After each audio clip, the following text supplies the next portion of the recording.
And millions of people are victims of incorrect items on their credit reports and don't even know it. That's why you need credit repair now. Our proven process has resulted in past clients seeing on average 11 negative items removed from their credit report and a 40-point increase after the first 4 months in our program. Call now and request your credit report and credit score for free in minutes. Call 1-800-783-9197. WFDF Farmington Hills, Detroit, 910 AM Superstation, a division of Adele Media. 4 in a row, the U.S. men's basketball team is going to try as it begins pursuit of its 4th straight gold medal this morning. Team USA tips off against France in a preliminary matchup in Tokyo. Fresh off the NBA Finals, Milwaukee's Chris Middleton and Drew Holiday and Phoenix Suns' Devin Booker might seem a little jet-lagged after arriving in Tokyo late last night. The U.S. women's softball team advanced to the gold medal game, knocking off Australia 2-1. Team USA plays Japan for gold on Tuesday. The U.S. women's gymnastics team got off to a shaky start on day 2, opening team qualifying with a second-place finish behind ROC. 8 teams advanced to Tuesday's team final. American shooter William Shaner set an Olympic record and earned gold in the men's 10-meter air rifle. And playing in her first match in almost 2 months, Olympic cauldron lighter Naomi Osaka won her opening match against Zheng Sai. With the Summer Games update, I'm Erica Herskowitz, Westwood One Sports. Liberty Mutual Insurance Company presents and Doug. Check it out, Limu, a roadside carnival. Step right up, folks. Test your strength. Come see the fire-breathing baby. Let's fan out and tell people that Liberty Mutual customizes your car insurance so you only pay for what you need. Look, an emo wearing sunglasses. Limu, you're famous. Only pay for what you need. Liberty, liberty, liberty, liberty. Trade Pros. Ferguson is committed to making business with us the easiest part of your day.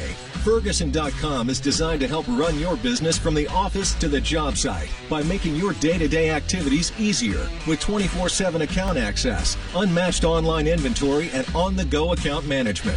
And with our Pro Plus customer loyalty program, you can earn points with every online purchase, redeemable for merchandise, event tickets, trips, and more. Sign up today at Ferguson.com. Good morning. You're listening to 910 AM Superstation. My name is Robert Ficano, and we're going to be with you now for the next 2 hours. You're going to hear the Olympic updates right on the hour each time at 9 and 10 o'clock, so stay tuned for that as well. And we also are joined by our traditional panel here with Tom Choske, Scotty Boman, and Police Commissioner Willie Burton as well. So there's a lot to talk about. Initially, we're going to have some great guests for you this morning as well. We're going to have Dr. Margaret Betts at 8:30, and then Ed Sarpolus, Target Insight Polling, that's going to have some interesting polling that he's just done, not only in the mayor's race, but Proposal P and some of the other areas. And I guess we can open it up because if you turned on the TV, you have seen a lot of advertising on Proposal P. And I know some of our panel here has been involved in it one way or another. I just found out that Proposal P's opponent is run by Mayor Duggan's son. He was the campaign manager for it. And it looks like they have an enormous amount of money that they're starting to spend. And Ed Sarpolus will give us some insight on how the polling's running with it. But are you surprised by how much money has been spent so far on Proposal P? I guess we'll start with Scotty Boman or Tom Choske, because they both have been a little bit involved in that whole campaign. Yeah, I'm not that surprised, because there are a lot of people who make money off their contracts with the city of Detroit.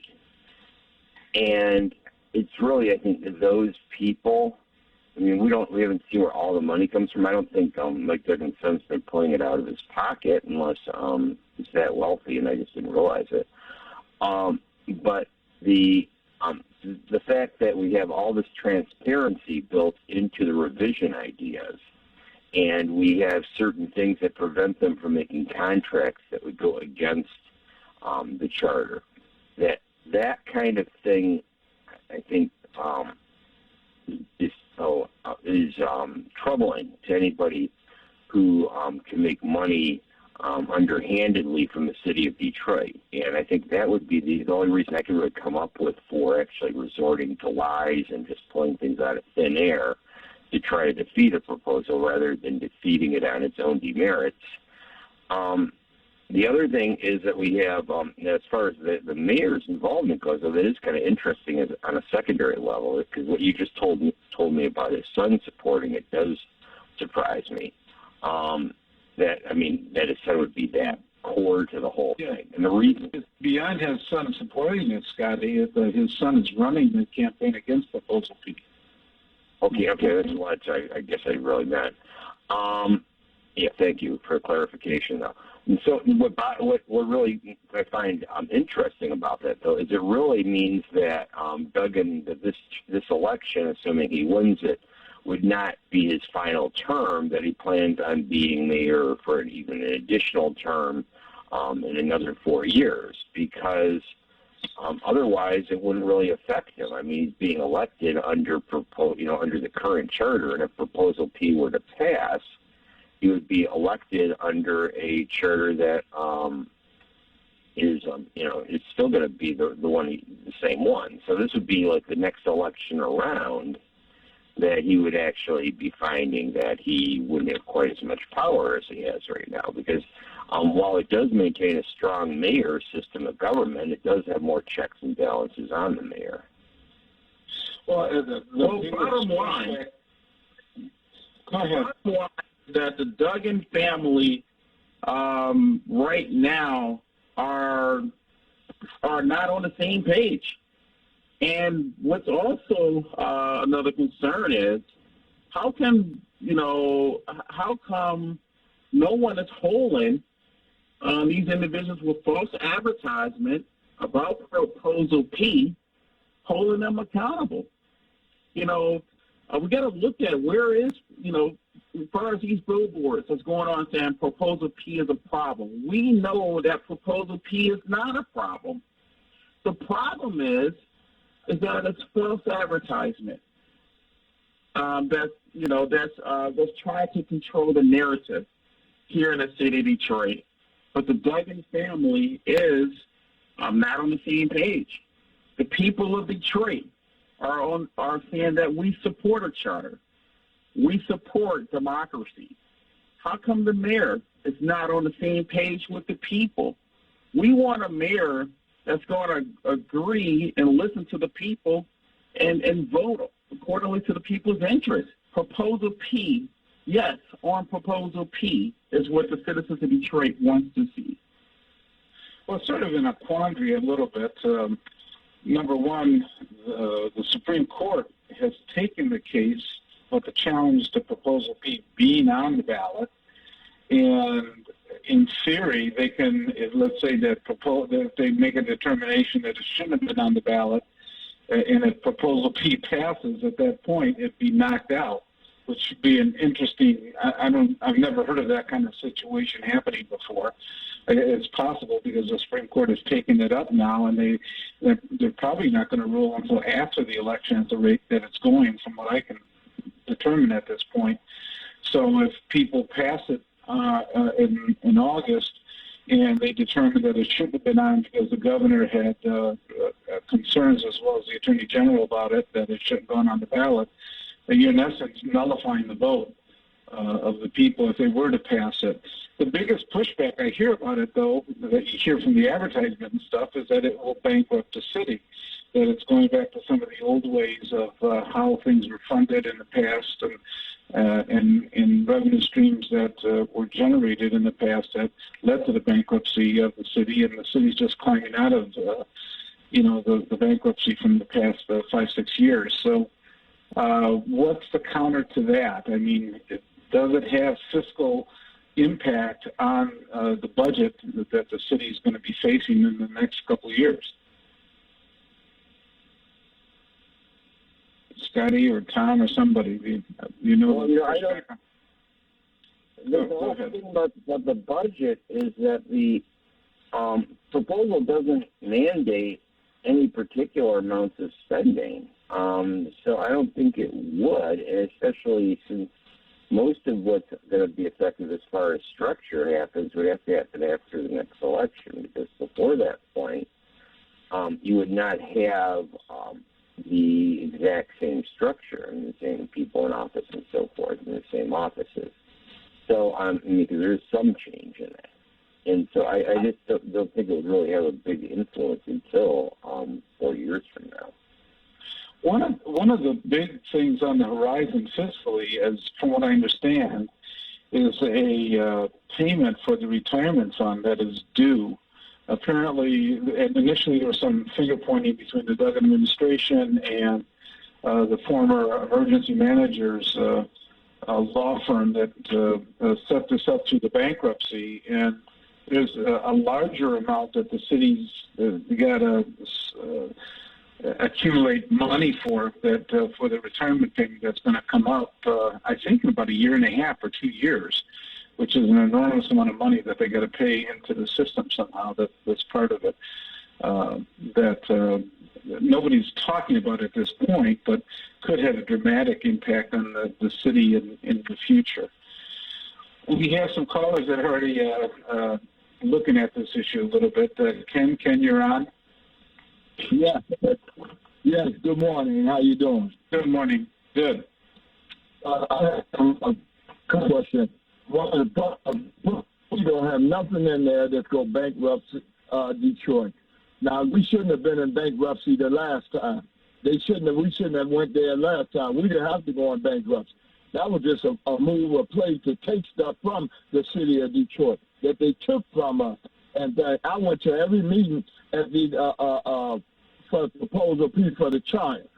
None of them folks that Reverend Sheffield, all of them never came to none of the meetings, never came to put nothing in the charter, never came to ask about the charter. But when they got got little money under the table to go against the charter and things, now they all speaking out on the charter. We've been in the charter for a couple of years. None of them came to the meeting.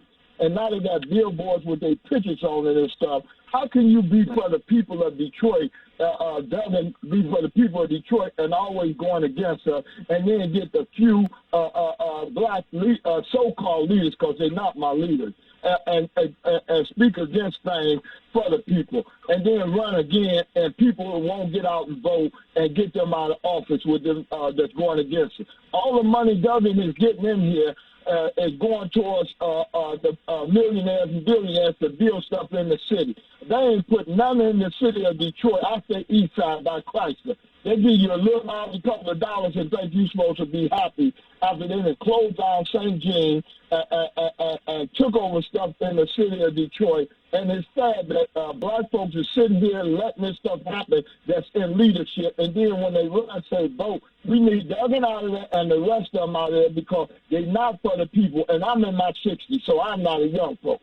I know what I'm talking about because I did work with State Senator Coleman Young when he was running, went up in Lansing, fought for the city of Detroit for years and stuff. And people were sitting up here and letting this happen while they selling us out. And they doesn't asking for volunteers to clean out sewage and stuff from people when he done got all these millions, when he can hire people. Hire them contractors that you're giving all these contracts to help clean up this city of Detroit in this flood and stuff. You want people to just do it for free when you can hire people. You got money. Where's all this money going?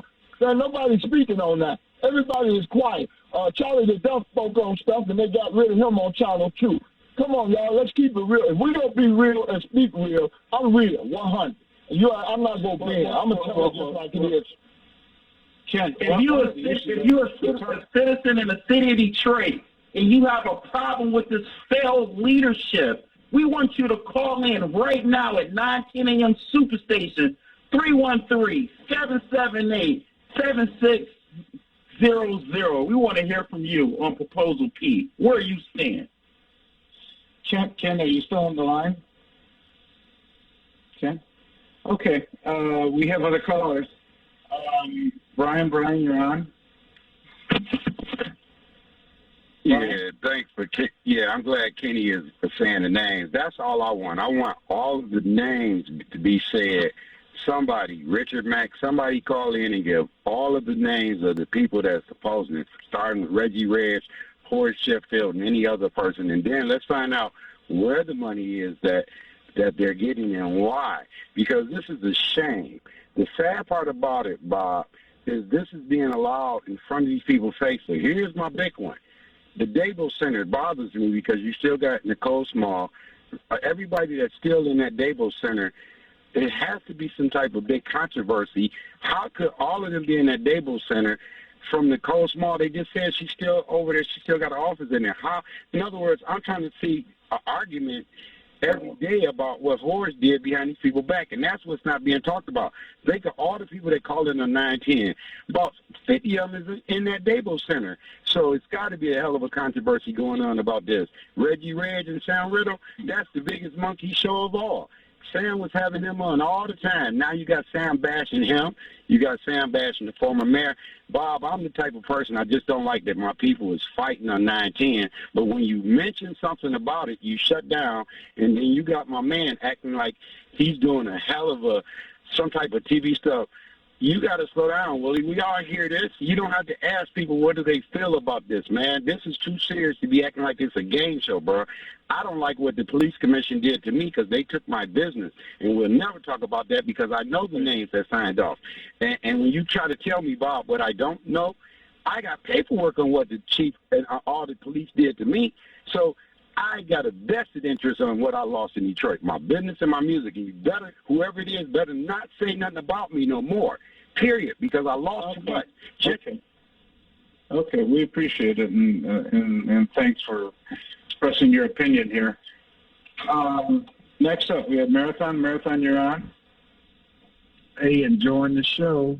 Yeah, I want to say we need to get Livonia Mikey out of there. We need another mayor. And as far as Proposal P, yes.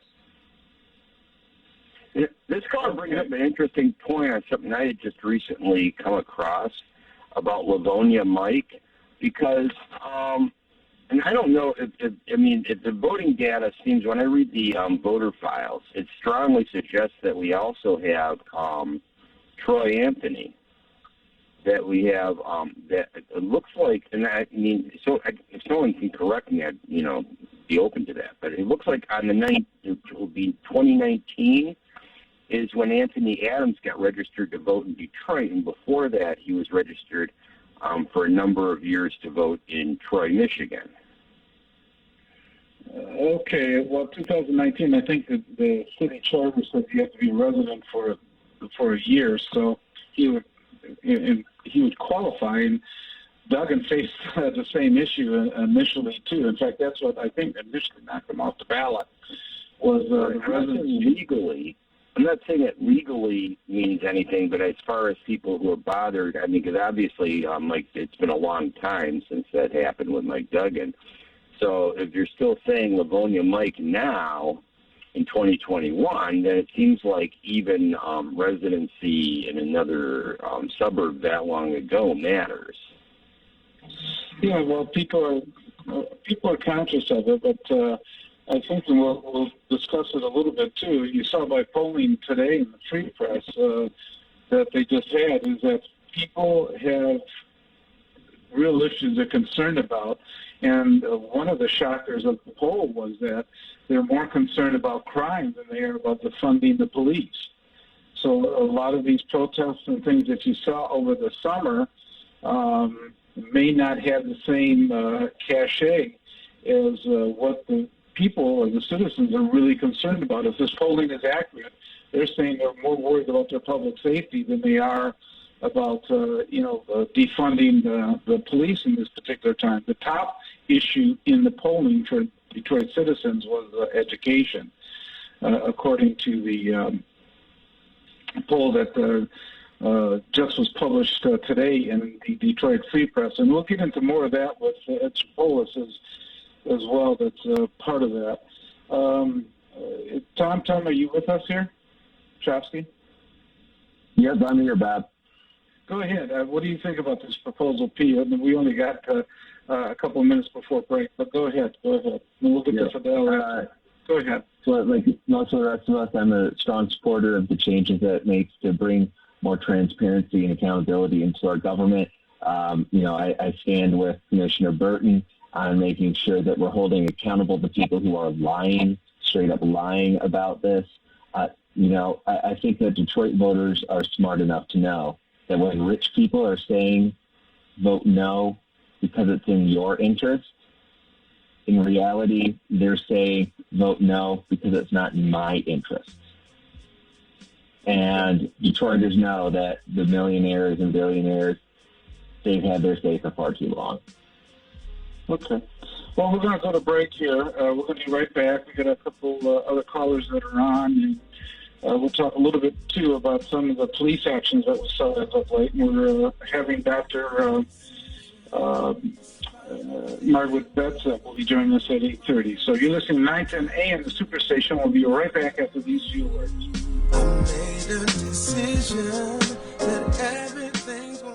Computer trouble? We can fix it.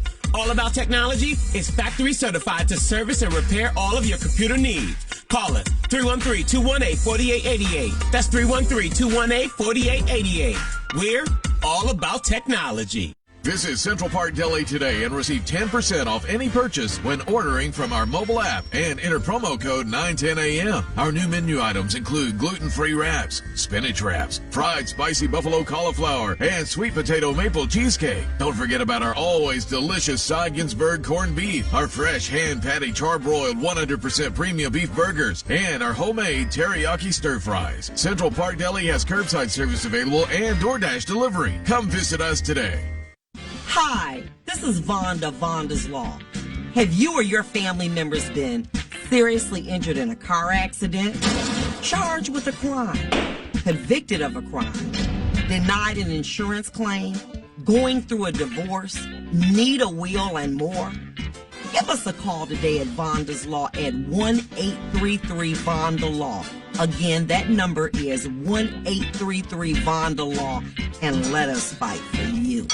The following message has been brought to you by the doctors of Horsley Foot and Ankle. Thick, dark fungus nails? We treat that. Those hideous bunions and hammer tones? We treat that. What about those thick corns and calluses? We treat that too. I suffer from foot pain and heel pain. We treat that. Even falls, breaks, and sprains? We most definitely treat that. Let the board-certified podiatrist of Horsley Foot and Ankle Surgeons treat all your foot and ankle needs. Call us today at 248-559-5200. That's 248-559-5200.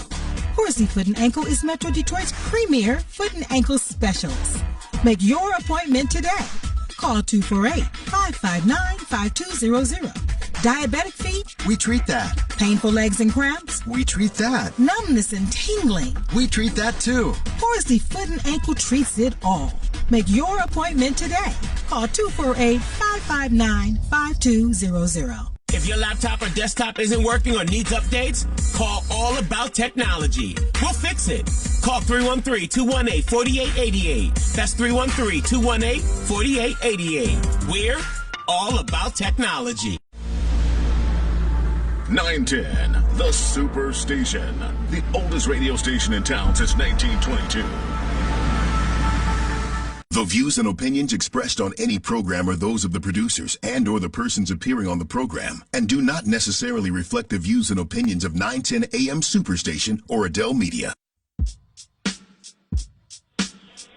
Good morning. You're listening to 910 AM Superstation. My name is Robert Ficano. We're joined this morning, as traditional, with our panel of Tom Choske and Scotty Boman and Police Commissioner Willie Burton as well.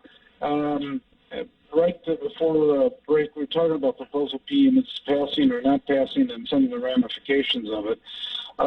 We have Fidel. Fidel, you're on. Hey, good morning, gentlemen. How y'all feeling? Good. Great. Yeah, I can feel Brian's pain, man. That's my man. But Bob, you know yourself, man. How many times I done called in talking about that Christian pastor and that Christian church, and now that's the subject of topic. And see, that's what's wrong with Detroit. They can't admit where they wrong. They vote. They just addicted to voting. They'll vote themselves out of a pension, They'll vote themselves out of taxes of dollars. They'll vote the wrong candidate. And Bob, quit, not you personally, but we got to stop putting all the emphasis on the voters and put a whole bunch of emphasis on the candidates. The candidates get there, they come, they campaign, they say they're going to do this, this, and this. 30, 40, 50, 60 years, Detroit still ain't got nothing. I know Coleman A. Young is rolling over in his grave, all that hard work he did, and they just gave it up with a snap of a dime. So, again, for all the listening callers that hate Fidel Guts for calling it out what it is, go take that energy, especially if you in Wendell Anthony's congregation, if you in Sheffield's congregation, go take that same energy and give it to him, because Fidel didn't sell you out and asking you to go against your own best interest. 2, Bob, let's leave everything. Okay, I appreciate it, Fidel, and appreciate your opinion on it. And obviously, part of democracy is that you have people that are on both sides of the issue. And on this show, anyway, you're going to get both sides of the issue, and people are going to talk about it, and they'll be able to make up their own mind at this point. We have a number of callers. Let's get to Mary. Mary, you're on. Good morning.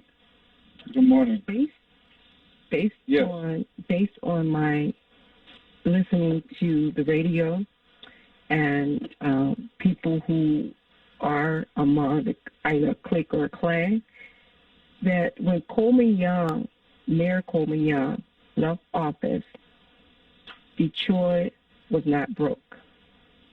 That he was a good shepherd of the finances and the assets of Detroit, where the people held him to. But now, not only is Detroit broke, I remember when Time magazine had on the front cover, Detroit going to ruin, or once a great city going to ruin. But they did not mention that Detroit had a surplus, and that Mayor Coleman Young was a good shepherd of Detroit money. So now we're dealing with the city overflooding, people basements flooding, and the news media, Time magazine, is not covering any of that. So I would say that when white flight took place in the city of Detroit under Coleman Young, under Mayor what's his name? Duggan, he's allowed white people to return to the city of Detroit and segregate the city. That they can take whatever they consider to be of good soil and they can build their wealth there. So I think that people who are so against Proposal P need to really examine history and need to open their eyes and see what's going on in the city of Detroit. And if Detroit was so much of a ruin, then why it is still a place that people want to invest in? And it reminds me of something similar to Denmark, where Denmark took their drug addicts and the hippies, and they gave them a place where they can rebuild for themselves, or that's what the places they end up taking to rebuild. So now, in that same place that was not desirable, that now the people who were living there and they were self-contained, they're not able to live there now because the rent has got high. The rent has gone from $300 to $1,500, and that reminds me of what's going on in Detroit. So if people in the city of Detroit want to save themselves and not have a government of the city that wants to oppress even more so, then they better look at voting yes for Proposal P. That's my comment. Thank you for taking it. Bye. All right. We appreciate it. Next up, We have Lori. Lori, you're on up. You're next up. I'm sorry. Lori? Good morning. Good morning. Good morning. Good morning. Listen, what we should be talking about is what the candidate who we looking to vote for August 3rd, we should be talking about what they've already done, not what they said they're going to do. That's the way you look at candidates and for the new leadership that needs to be here in the city of Detroit. Number two, Nicole Small does not have an office in Devos Center. I want to make that very clear. Nicole Small and Lori Parks were on the board of the Devos Center at one time. We resigned when he decided to go on to Proposal N and insert himself in there with Dody. We resigned by email.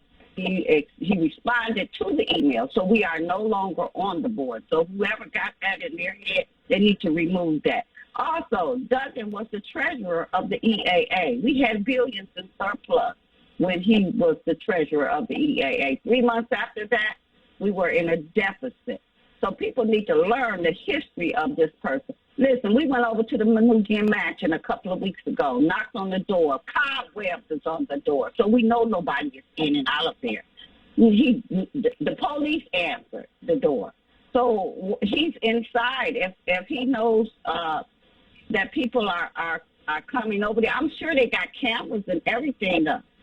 So if the nobody is in and out of there, we know Duggan doesn't live in that home and never has lived in the home. Lead in the city of Detroit is higher than it is in Flint. So we need to look at all these issues. And yes, we need to vote yes on Proposal P. Yes on Proposal P. Yes on Proposal P. Thank you for taking my call. Thank you. All right, sure enough.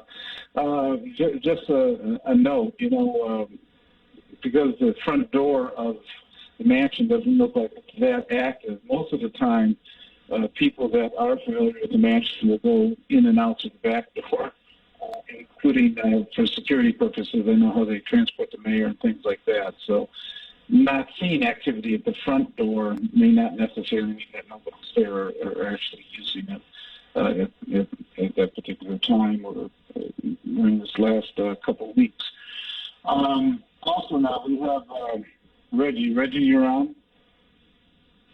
Good morning. Good morning, Bob. Good morning. And your co-host. Look, everyone needs to vote yes on Proposal P.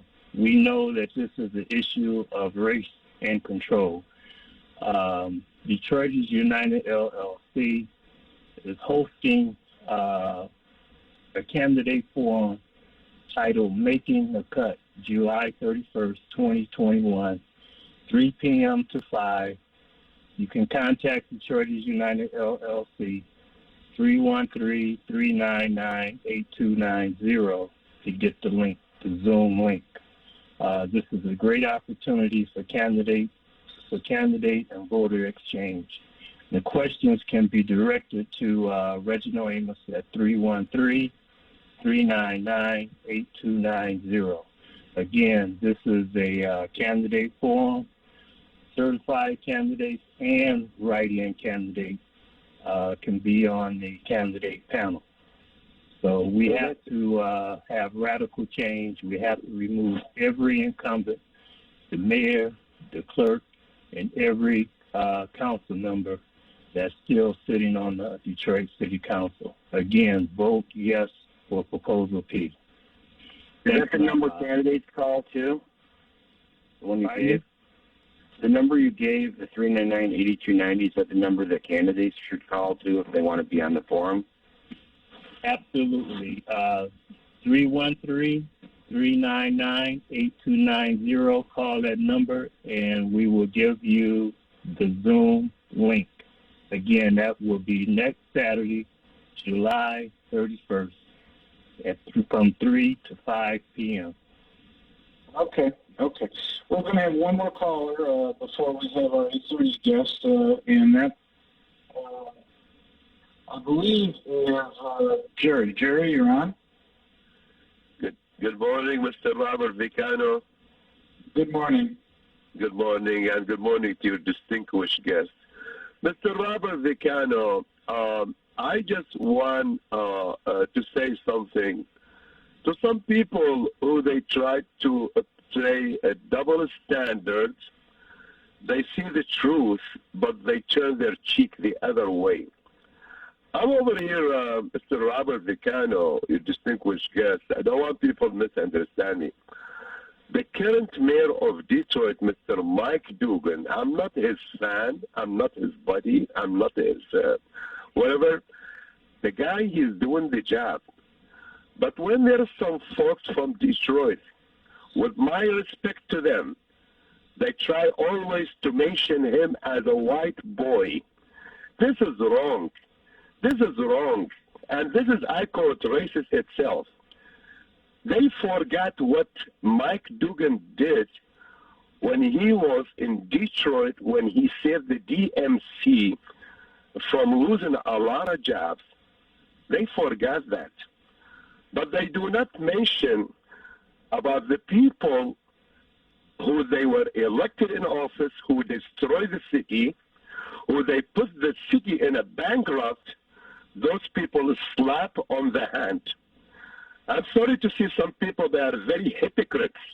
And if we don't call this as racist, what you call the racist is. When they mention white boy, white mayor over there in Detroit, let somebody say a black mayor. Let's say somebody attacking Coleman A. Young. You will see a World War II, III will happen in the city of Detroit.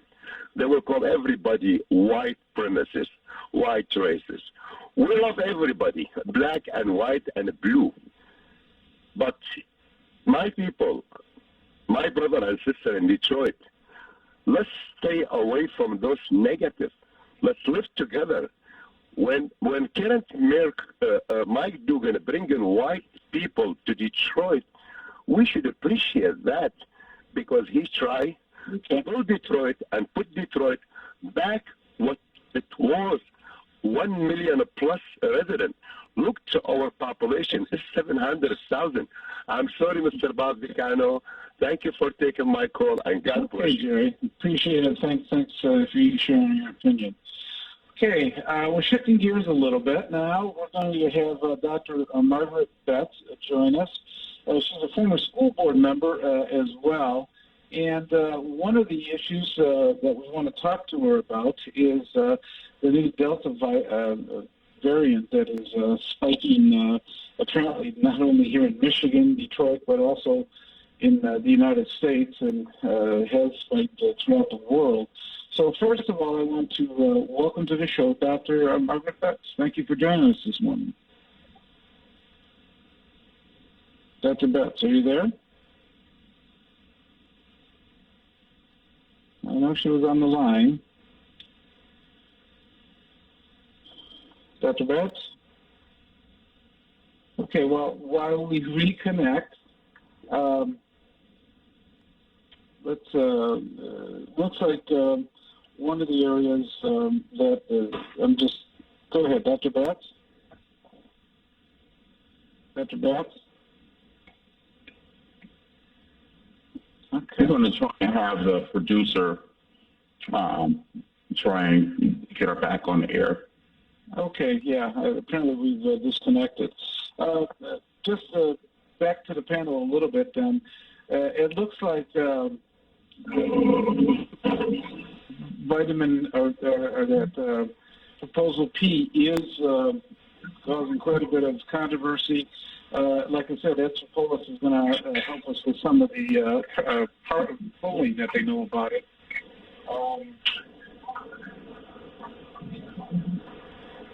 And apparently Dr. Betts has us on mute, which makes it a little bit to go through. Dr. Betts, are you there? Yeah, I'm here. Okay, great. Okay. We're just starting to talk about the Delta variant and what it's doing, the impact, and a little bit about the concern that the pandemic is starting to spike back up, and people are, doesn't look like they're at all having an appetite to go back to closing many businesses or doing anything like with masking and things like that, although the CDC is starting to look at that as a possible proposal. So can you give us any insight on this variant and what it might mean for those of us in southeastern Michigan, in particular in Detroit?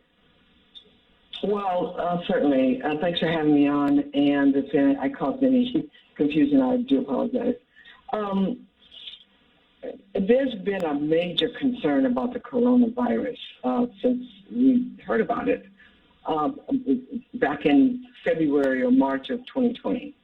And what the CDC and other scientific organizations will do is identify the mutations with Greek letters. So they have the alpha, beta, gamma, and the delta. And we're right at the delta right now. And the delta is the fifth or the fourth mutation. Now, what we learn in medical school, in our science classes, is when viruses mutate, they get weaker.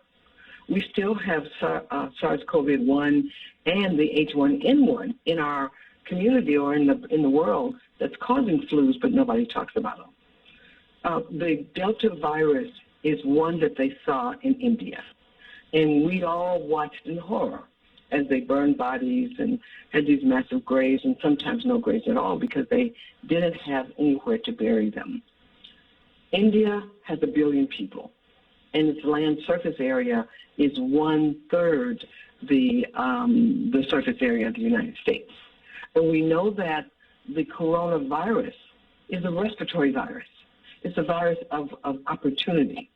And what I mean by that is you don't get it on food, you don't get it in water. You very rarely get it when you're in less than 6 feet with your mask on.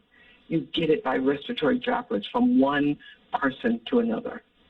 And the disease or the virus of opportunity is you get it when you have a chronic disease. And I did some research. The major conditions that went to the hospital are obesity, asthma, cardiovascular disease, kidney disease, and those types of diseases, like chronic diseases. So a disease of opportunity, seniors and people with chronic disease, and the Delta virus is no more virulent or infectious or dangerous than the initial coronavirus. The majority of the characteristics of viruses in this country and across the world is still the alpha. So the Delta being more deadly under the circumstances of the conditions in India. Yes, people are getting the Delta virus, but very rarely have we had the same, well, we've never had the same situation in India. Now, are the vaccines that work with the alpha, do they work with the delta or not? Yeah, we work with the delta. We work with all of them. I don't understand that question, though. Well, because, I mean, a lot of times you get resistant strains developing when there's mutations. Is this a resistant strain or not? No, you've heard of the monoclonal antibodies. In the past, maybe 6 months ago, there was information out, and we were telling people if you had the early symptoms of COVID-19, you can go to an infusion site, maybe to your hospital, and they would give you an infusion of these monoclonal antibodies. But as the virus mutates, the Delta virus does not seem to be monoclonal antibodies don't seem to be effective with the Delta virus. So you're saying the Delta virus is weaker than the original COVID? No, I didn't say that. No, sir. I didn't say that. I said we've learned in medical school that when viruses mutate, they become weaker. Now, why is this virus is getting stronger as it mutates? We've gone from the alpha COVID-19 to the Delta, and now they're looking at Lambda. Lambda is of concern, but it's not of interest. So what I say about the Delta, I'm sorry, go ahead. No, go ahead. What do you say about the Delta? what I say about the Delta is you look at the characteristics of this virus and look at the community with which it was most infectious. And it was most infectious in India, where they have 1 billion people and they live very close to each other. So, of course, they're going to spread the virus much faster. And is the Delta more dangerous than the original COVID-19? I don't think so. I think because we're so used to the vaccination and wanting the vaccination to save all and serve all, we have gotten a little loose in our movings, comings and goings. And some of they say unvaccinated, but we can talk about other COVID-19 infections in those people who have been vaccinated. And all I'm saying is these viruses, regardless how strong they are, how deadly they are, any flu will be deadly if you got a compromised host. Any flu will be deadly if you are not taking care of yourself. But here we have COVID, and I think now is the time that we need to respect this virus instead of fear it, because we lived almost a year without a vaccination, and we have to continue with the vaccination to do what we did prior. We wear a mask, we stay 6 feet distance, and we don't touch our face. Now, other things you can do, you got to eat right, you got to drink your water, you got to exercise. If your blood sugar is out of control, get it under control. If your blood pressure is out of control, make sure you see your doctor. And I recommend for all of my patients vitamin D and zinc. As a holistic practitioner, yes, I'm an MD, but we know that vitamin D and zinc decrease the incidence of respiratory infections. So therefore, I am attempting to decrease the incidence of this COVID-19 virus, which is a respiratory infection. Okay. Do you think that we as a community or society have moved too quickly to eliminate the masks? And do you anticipate, having been on the school board yourself at one time, do you think children should be wearing masks when they go back to school in the fall? Well, I do think we move more quickly. I think the federal government, well, first of all, I think this is a humane problem, and they have made it a political problem. And when the government says you can take your mask off, it is just a general information, and you superimpose that on the community that you live in. I live in Detroit, and we have less than 30% of African Americans vaccinated in Detroit. Now, I'm also chair of the medical ministry for Hartford Memorial Baptist Church, and we've been back in the sanctuary since April. I invite you all to attend. And we, have, thanks be to God, have not had one incident that is that's tracked back to the church. So you can, get out with some respect of this virus. You can move around with some respect of this virus. So you're saying that masking and I'm sorry, go ahead. Go ahead. No, you go ahead. Scotty, do you have something to say? I didn't say anything. Oh, okay. I'm sorry. So you're saying, Dr. Betts, with social distancing and the masks, you feel that that's a path to the right direction, respecting the virus and dealing with that and its different mutations eventually? Yes. This virus is going to be around for a long time. And regardless of how it's developed, where it started, it is wreaking havoc on our senior population and those who have compromised conditions.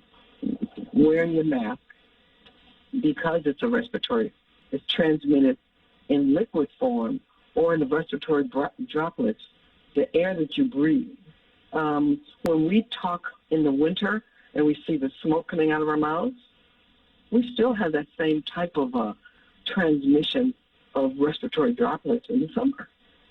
We just don't see it. And giving you that example is the indication that we should, when we talk, wear our mask, because we can project respiratory droplets in the environment that we're having a discussion in. So wearing your mask, socially distance. They say 3 feet with a mask and 6 feet without. I say 6 feet if possible. And don't touch your face. And I say don't touch your face because when you touch your face, you can't remember whether your hands are clean or dirty. So if you just don't touch your face. And not necessarily your forehead or your cheek. Don't touch those areas that viruses can get into, your eyes, your nose, or your mouth. And if you do that, you've probably protected yourself 70, 80%. The other is your immune system. How do we build an immune system or an army inside our body to fight for us? We got to eat right. We got to exercise. We got to drink the water that we need. We got to pray, rest, sleep. A lot of those 7 habits of wellness. And those people who are healthy, if they get the virus, they will not die from it. And we do know now that there's a lot of folks who will never get it. Others will get it and not know it. Others will get it and know it and will convalesce at home. Others who get it will go to the hospital and be discharged. But others who get it will go to the hospital on ventilators and be discharged with long-term complications. And unfortunately, others will get it and will not survive. And we don't know who those people are. Being a medical doctor, I'm sorry, go ahead. But we have some indication that if you're healthy, you have a healthy immune system. And if you have a healthy immune system, that immune system is going to fight for you. But you're asking a question.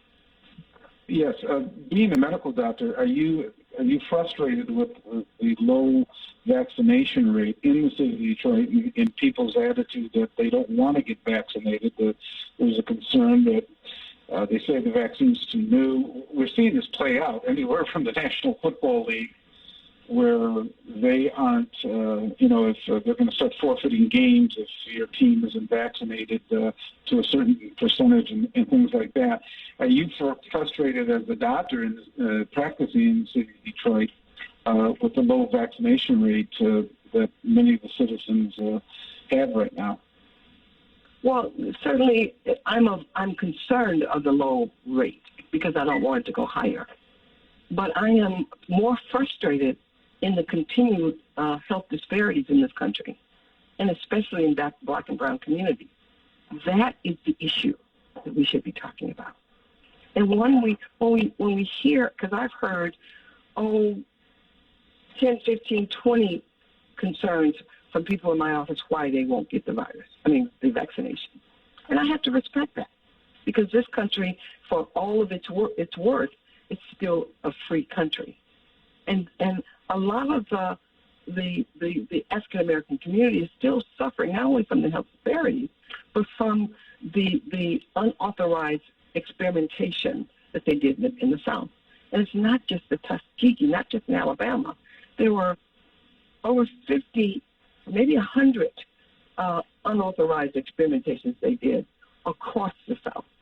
And where are those people now? They've moved. Well, some of them are still there. That's probably why the South has much lower rates of vaccination than we. But during the Great Migration, they've moved everywhere. So once we solve the issue of health disparity, which is racial disparity, et cetera, I think we will have a better opportunity to get people to do what is recommended for them. And then have the physician try and lead them or share with them the concerns, not the politicians. This is not a political issue. When you make it a political issue and people don't respect politicians, they're gonna opt out of it, and they're gonna take their chances. They may not leave out of the house, they may not let anybody in, but they're gonna take their chances, and we must respect that. Because if I'm upset or disappointed, I'm hurting myself. I'm not hurting them. I am trying to understand. And, of course, I know. And for your listeners, get the book by Harry Washington, Medical Apartheid, and it'll give you a better understanding. When you read some of it, it'll give you a better understanding why we feel the way we do. And I have to say we because I'm an African American. So somehow or another, we got to figure out a way to get the citizens wherever they live, who are black and brown, or not only black or brown, because there's a high incidence of Republicans who are not getting the vaccination. We got to get them to believe that this is good for them, and if we can't convince them, we still have to respect them because it's their choice. Okay. We've got about a minute left, Betsy, and I appreciate you coming on with us here, giving us a lot of good information. Any last word you want to leave with Detroiters about the Delta variant or just vaccines in general? Well, I do think what I tell my patients, because what I recommend to my patients, because I tell my patients this is a partnership. It's not a dictatorship. So I tell them you should consider getting the vaccine if you have a chronic condition, if you live with someone with a chronic condition, if you're a first-line worker, if you have a relative that lives with you who is under 40, who finds most of their friends in the bars and the basketball courts, or if you have a child in school, whether it's primary or college, you really should consider getting the vaccination. Okay. And I should add another one. If you live with 6 or more people in a very small house. So those are some of the reasons that's what I would leave with all of this. Dr. Betts, I really appreciate you coming on and giving us more knowledge on this whole really dicey subject and one that's going to be argued back and forth. Unfortunately, it has become a real political issue. We appreciate it. We appreciate you spending your time on Sunday with us, and we're going to have you back on at a later date if that's okay. Appreciate it. I love that, Mr. Ficano, and it's good to know. We've always wondered where you were, and now I know, and I can tell my friends who ask, where's Robert Ficano? He's on 9:10 at 8 o'clock in the morning on Sunday. Thank you. I appreciate it. Listen, nice AM Superstation. We'll be right back after this. It's like the devil's trying to work to give an idol up. And though I'm blessed, I still gotta handle the things I go through. The day you lose your strength is the day you lose your independence. Muscle is lost with age, affecting your energy, balance, and mobility. Before you know it, you're depending on others just to get through the day. But you can reverse and prevent muscle loss. Introducing Myohealth, a revolutionary proven approach to increased muscle strength and function in as little as 30 days. Live life on your terms with more energy and confidence. After a serious health issue put me down, Myohealth's getting me back up again. And doing activities that I haven't done for a long time, it really works. Myohealth is a safe, natural dietary supplement, the result of decades of research and 24 human clinical studies. You can live stronger at any age with greater strength, mobility, balance, and energy. Call or go online now and take the Myohealth 30-Day Strength Challenge. So you've decided to go to college. That's cool. So pop quiz. Which is a better way to earn your degree?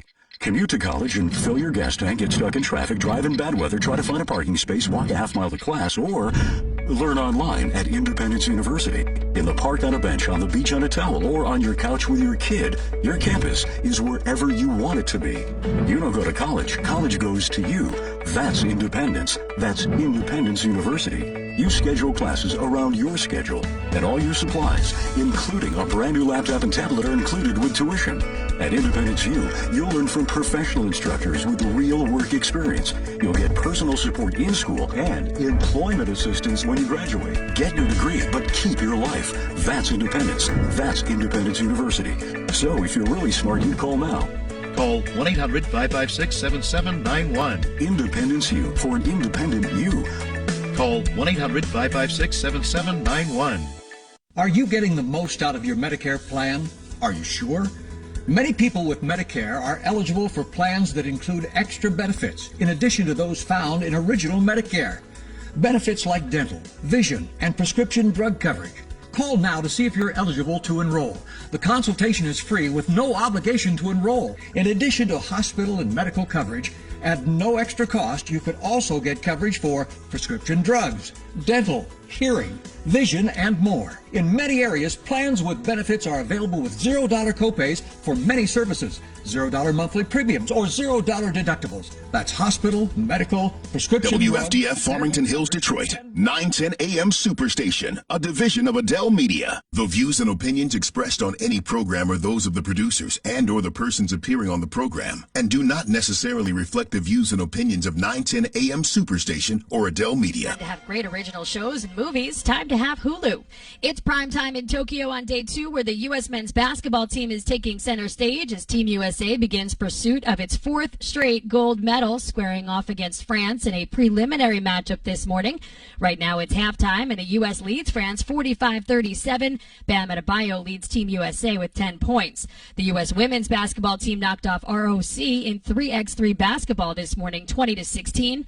17-year-old Florida native Anastasia Zolotic made history, becoming the first American to win gold in Taekwondo. The U.S. also won gold in women's fencing, with Lee Kiefer taking the top prize in women's foil individual. She's the first American to win a medal in the event since 1960. With this Summer Games update, I'm Erica Herskowitz, Westwood One Sports.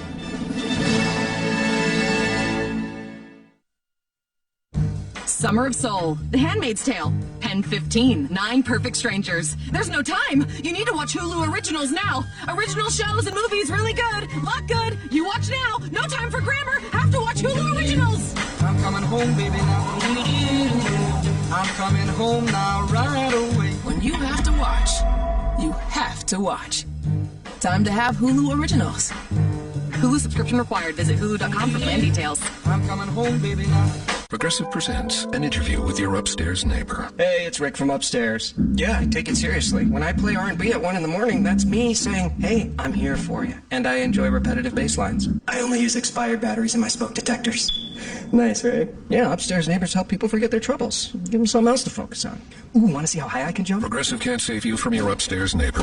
No, wait, let me try again. But we can save you money when you bundle renters and auto insurance with us. Progressive Casualty Insurance Company, affiliates, and other insurers. Bundle discount not available in all states or situations. Good morning. You're listening to 910 AM the Superstation. My name is Robert Ficano. We have a panel with us that has joined, which is comprised of Scotty Boman as well as Tom Choske and Police Commissioner Willie Burton. We have a special guest with us from Target Insight, his company, which is Ed Sarpolus, who has done some polling, but also at this point had some very pointed, opinions on what he sees going on in the political world as well, not only probably nationally, but locally as well. So, Ed, we want to welcome you back to 910 AM, the Superstation. Well, good morning. Well, good morning to you there, Bob. I'm sitting at Shepherd's Boat Dock waiting to get on a boat in about a half hour. Okay, well, you're up and back on the island. Well, I figured I'd get away from the heat from you. I'm just kidding. But no, thank you for the opportunity to talk with you. I'll also go back to your last guest. I obviously know because I don't sleep much. I went and got my nursing license. Some of the things I'm also hearing is some of the confusion out there. Some people think that their DNA should be changed and turned into something else. And so it's a lack. And these people are educated, so there's so much misinformation. I understand you. It's hard to believe. It really is. Yeah, it changes the vaccination will change your DNA, and this particular vaccination is even different than what the traditional kind is for the flu, where they actually have a little part of the flu that they inject. This one is a completely different concept. Right. I can tell people, right, yeah, and I'll get on your politics, but basically this vaccine is more like a computer chip that goes in and directs your cells what to make. It's pretty much what it's doing. It's not changing it. But on the politics, because there's some strange DNA going on in Detroit there also. Well, I know you did some polling. Let's start. The show's been a little hot with Proposal P, and at this point, your polling, at least during the first week of July, seems to indicate that there's some work to be done, although there's a lot of money that's starting to be spent now on both sides for proposal P. But right. Well, the interesting thing is that I've noticed that the Duggan money is buying a lot of people to express their opinion in disfavor of it. Okay. And I even got started getting emails from Horace Sheffield the other day, so saying this is the worst thing since sliced bread, versus good thing. But I think there's some strong opinions going on here. For those who support Proposal P, I hope that the last 3 weeks of Duggan's supporters' attack on it doesn't hurt their chances if you're supporting it. Because what I'm seeing in the polling is that right now it's 35% support, 44% opposing, 25% undecided. And 25% undecided means what's going to happen on Election Day? Do they break to the yes vote?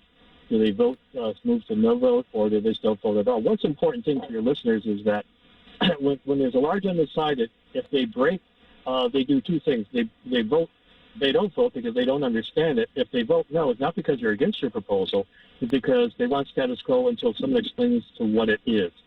So on the proponent side, I hope if you're supporting it that your education is strong enough to make people understand that this is a good thing and they understand what you're trying to do. The other things I saw in my polling is that some of the wording in the language also is scaring some people. When you mentioned talking about police changes, they view that as, are you going to defund police? There's talk about black reparations. Well, some of the other people who are not African American, even some senior black Americans think, well, they don't want a free lunch. And so it has to be explained that it's not defunding police and the fact that it's not a free ride or giving out of money. It's going to help for economic development. So there's some confusion in the language, what it really means, and some people just don't know what it is. So it still can pass, and hopefully the education for those who are supporting it gets out there and getting people. I think the important thing is getting people to read down the ballot, because the initial words of the proposal is a little bit confusing to a number of people we talked to on the phone. Yeah, as a person who worked on the portions regarding police, I can attest, and I've read, and worked on the language for those portions. There's definitely nothing in there that defunds the police. Well, I agree with you, but I'm saying it's how they interpret it. Yeah, right. There is plenty that provides more accountability for police and a more effective and responsive Board of Police Commissioners that's fully elected, and it does defund, if you will, facial recognition technology and the use of various type of exotic weapons on protesters and that kind of thing. Yeah, well, that's good. But like I said, I'm just reporting to you what I'm hearing from the voters when I talk to them on the phone. Okay, and that's what's so true. The education has to go on, and that's why I'm glad we're doing this show. I give you, let you know what I'm hearing from the other side. Yeah. Were you surprised that, I don't know if you saw it yet, there's a poll out that was done by the Detroit Free Press, was just published this morning by USA Today. It must have been a national polling firm, that said in Detroit, people are more concerned, their top priorities are, one, education, but the other thing is that they are more concerned about public safety than they are about defunding the police, which, with all the protests over the summer, for the Detroiters themselves, to me that's a little bit surprising in terms of how you view what they've been doing or what they've been going through with Detroit Breathe and things like that.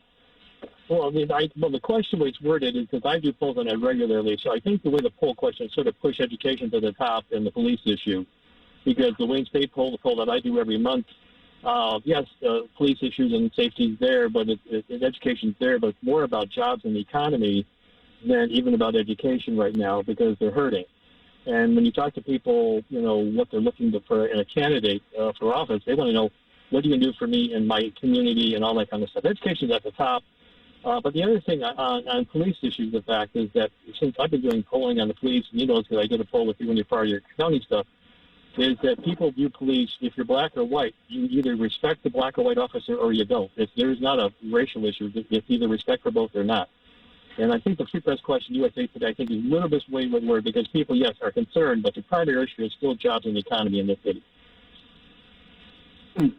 That's interesting. I know that you've done some polling on the mayor's race and things like that, and also it looks like some of the polling that the council race, at least at large. It looks like a couple people are running away with it initially, but it looks like there's room for some people to be able to catch up. So can you go over that a little bit? Let me explain what's going on for you, for the people. The one thing in Detroit, you have to understand, upwards of 63% to low 57% will be female voters, okay? In the clerk's race, the female votes are dividing the votes, thereby Coleman Young is benefiting from that strong list. That's why he's been leading now for several polls since January. The male-female vote is dividing the vote. Janae Eyre right now has gone up in her numbers, or it's roughly stayed the same since last May. Miss Waters and Nicole Small, Nicole Small, nobody really knows who she is. I mean, her name recognition is like, maybe at most 10, 15% in the city. Her work on the charter really hasn't given her that bounce.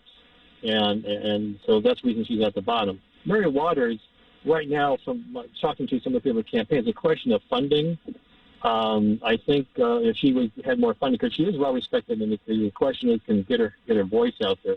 Janae Eyre and basically Coleman Young's benefiting from the divide female, and Janae Eyre is beginning some support from some of her traditional labor voters to see that she most likely will win. So that's what's happening in that race. On the clerk's race. We also see the Janice Winfrey's numbers have gone up for one main reason, is that there's too many men in the race.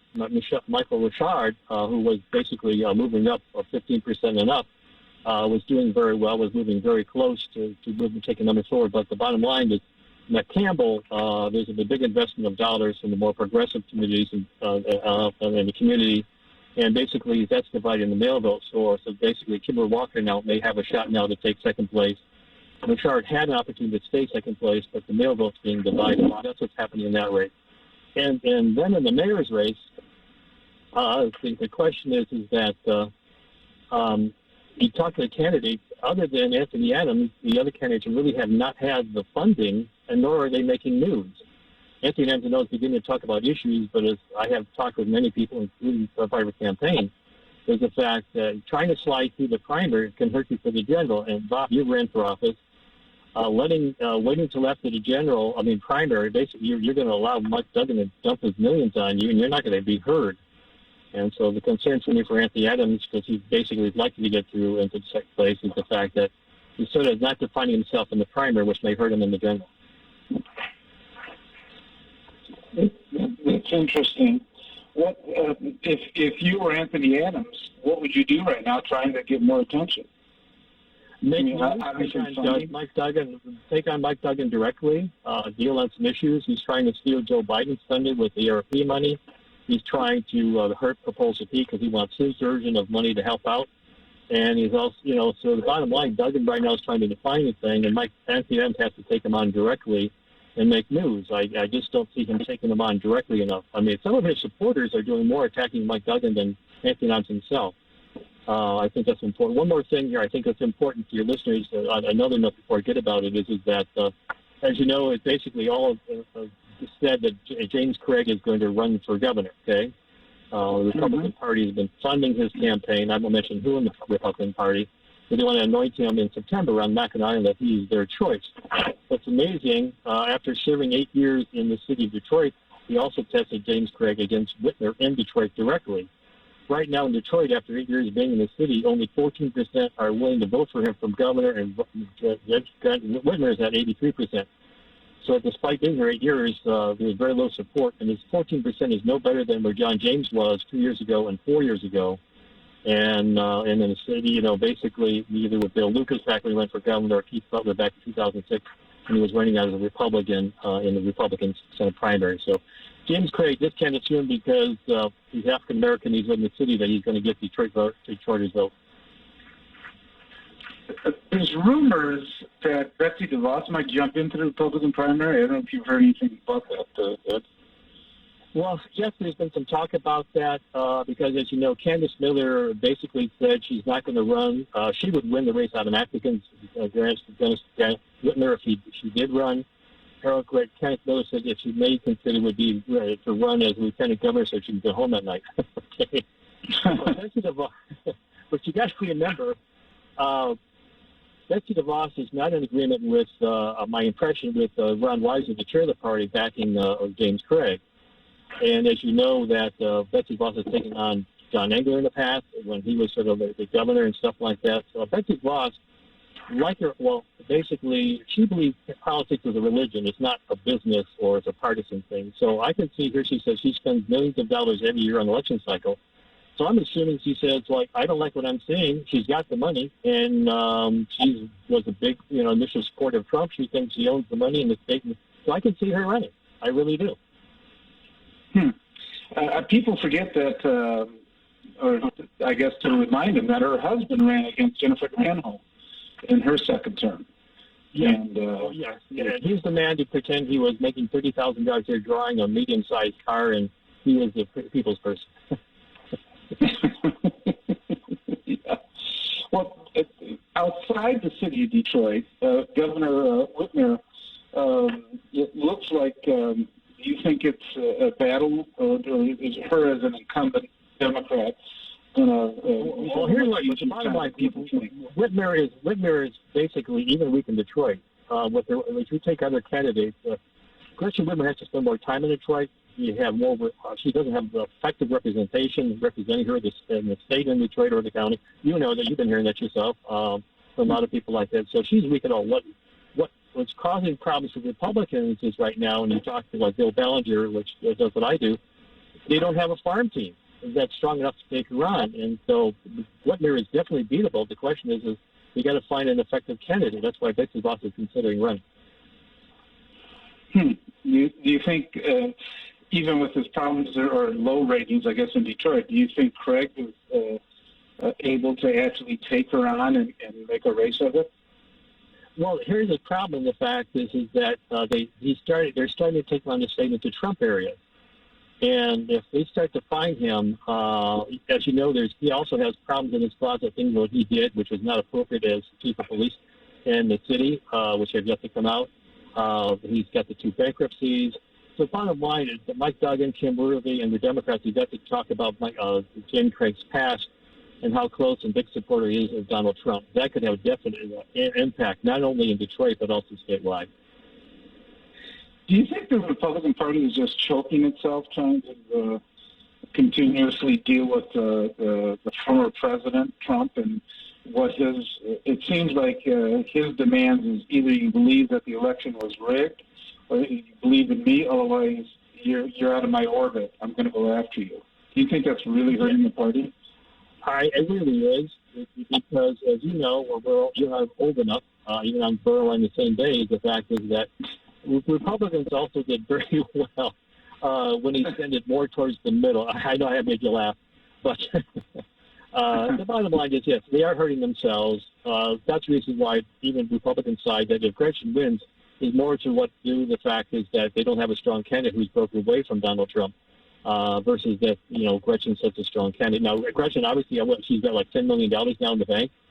That means is that, she's going to be strong going into elections. So the Republicans have to find a strong candidate and cannot be hurt because of Donald Trump. You seem to see that already. You've got Ed McBroom breaking with Trump and also on voting rights issues and the election and when he's taking on, up north. Everybody's saying about Trump is beginning to implode in Michigan. And so I think, they're hurting themselves. We have a couple more minutes before the break, if we can keep on a little bit after that. What do you see like the congressional delegation and with the reapportionment commission? It's the first time they're dealing with really what's supposed to be a nonpartisan commission, just plain cutting the lines. What particular seat? It looks like Michigan's going to lose a seat. As you know, I've been doing the district since 1980, and I actually was lead negotiator. My firm was back in 80 and also 90 with dividing the lines, and I influenced plans also in the 2000 and a little bit in 2010. Let me explain about the commission. The commission is needed, but they're not going to be able to work miracles as much as that they're claiming, okay? Because until the bottom line, there's millions of dollars being raised already to sue everything that they do. The Republican Party has a separate fund right now already being funded to take them on. But the commission thing is that it's going to be very difficult to draw a seat that's neutral, because unless you have partisan data, you can't know which one is fair plan or fair or not, okay? And so the other thing that's going to hurt them is communities of interest. Well, communities of interest means, well, whose community is you're going to protect? Dearborn doesn't want to be part of Detroit. Well, then you can't draw another black seat in the city. So I think the commission is good, but they're not going to have the easy job of developing a plan, because depending on how, if you do everything that's community of interest, the Democrats would have nine Democratic seats in the state, and Republicans would sue them on that. If you try to make community interest in West Michigan more appropriate for them, and then the Democrats will be down to 4 seats. So it's not going to be very easy for them just to draw a neutral plan because of geography. Okay, it's interesting. Hold on 1 minute. We're going to go to break, and then we're going to get right back to you. Appreciate it. You're listening to 910 AM Superstation. My name's Robert Ficano. Yes, let me talk to you. See, when it feels like the sun ain't shining bright enough, it's like the devil's trying to work to give an item. Hi, this is Vonda, Vonda's Law. Have you or your family members been seriously injured in a car accident, charged with a crime, convicted of a crime, denied an insurance claim, going through a divorce, need a will, and more? Give us a call today at Vonda's Law at 1-833-VONDA-LAW. Again, that number is 1-833-VONDA-LAW, and let us fight for you. Detroit People's Platform works for real community benefit agreements, advocates and organizes for truly affordable housing and public transit that responds to the needs of Detroiters in the nation's largest majority black city. Make your plan today to vote absentee or at the polls in the primary election on Tuesday, August 3rd. Because in 2021, majority black Detroit deserves better. Visit DetroitPeoplesPlatform.org or follow us at Detroit Peoples on Facebook, Instagram, and Twitter to maintain, protect, and defend majority black Detroit. America has experienced a rise in racial conflict that has jeopardized workplace productivity. Royce Kennebrew and the Kennebrew Group, LLC, can help with that challenge. Royce Kennebrew has done over 17 years of cultural sensitivity work with K-12 schools, universities, and federal agencies like the DOJ, NASA, and the Department of Education. The Kennebrew Group, LLC conducts staff training that can help decrease HR and EEO complaints and improve workplace culture. Find out more information on the web at RoyceKenniebrew.com. That's RoyceKennebrew.com. Or call 833-GO-ROYCE to schedule a free consultation. 910, the Superstation, Detroit's only African-American talk radio. Good morning. You're listening to 910 AM, the Superstation. My name is Robert Ficano. We're joined by our usual panel of Tom Choske as well as Scotty Boman and Willie Burton, and we have our special guest from Target Insights, Ed Sarpolus, who's the founder of the company and is currently running it and is polling. So, Ed, just a little bit on the national scene. The spike in the pandemic or the Delta variant in President Biden, it looked like he was taking a victory lap on July 4th, saying we got everybody up to a certain level of vaccination and things like that. Now with this variant roaming around the country and especially hitting down south and some other areas where there are a higher percentage of unvaccinated, what do you think that does to the president's rating? I see he is now at 50% approval. Do you think this starts to drop it even further, that he hasn't got his hands around it? And the messaging is, well, we're a little bit behind what we wanted to do.